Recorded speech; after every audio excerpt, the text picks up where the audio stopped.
Hello guys, ఈరోజు మేము pasta చేస్తున్నాం. అందుకని మీకు రెసిపీ చెప్దాం అనుకుంటున్నాం. సో ఫస్ట్ పాస్తా బాయిల్ చేసి దాని తర్వాత కొంచెం కొరియండర్ ఇంకా కొంచెం గార్లిక్ చిన్న చిన్నగా చాప్ చేసుకొని తర్వాత గ్యాస్ ఆన్ చేసుకొని కడాయి వేసుకొని 2 స్పూన్స్ ఆయిల్ వేసుకోవాలి. దాని తర్వాత కొంచెం కారం వేసుకొని తగినంత ఉప్పు వేసుకొని 1 టీ స్పూన్ ధనియా పొడి వేసుకొని మళ్ళీ 1 టీ స్పూన్ గరం మసాలా వేసుకొని ఆఖరికి కొంచెం జీరా పౌడర్ వేసుకోవాలి. దాని తర్వాత కొంచెం మిక్స్ చేసి కొరియండర్ ఇంకా జింజర్ వేసేయాలి.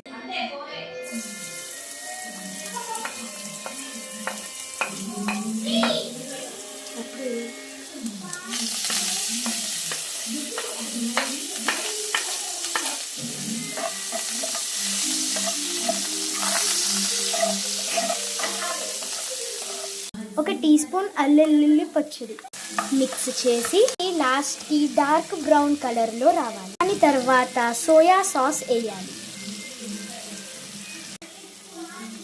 దాని తర్వాత కొంచెం కెచప్ వేయాలి. దాని తర్వాత కొంచెం సాస్ వేయాలి.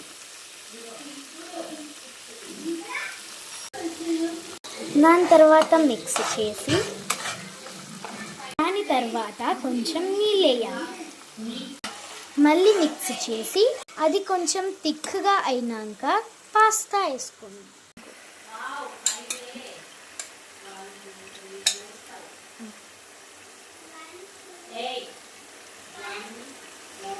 దాని తర్వాత మంచిగా మిక్స్ చేసుకొని లాస్ట్కి మీకు కావాలంటే కొంచెం చీజ్ వేసుకొని మంచిగా మిక్స్ చేసి మూత వేసుకోండి.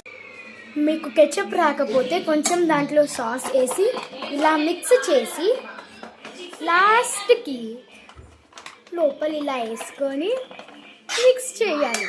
ఇదే మా పరిస్థితి. మీరు సర్వ్ చేసేటప్పుడు దానిపైన కొంచెం కొరియండర్ వేసి డెకరేట్ చేసుకోవాలి. సో లాస్ట్కి మీ టేస్టీ పాస్తా రెడీ అయిపోతుంది. So this is made by Devika.